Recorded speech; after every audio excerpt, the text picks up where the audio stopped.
আমি তোমাকেই আরাধ্য জানি, তাই তোমারই আরাধনায় নতুন কাব্য লিখেছিলাম, যা ছিঁড়েছি ভীষণ ব্যথায়।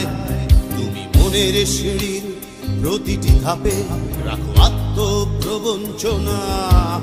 তুমি ভাবতেই ভালোবাসো, আমি খুব বোকা, কিছুই বুঝি না, তাই যাচ্ছি চলে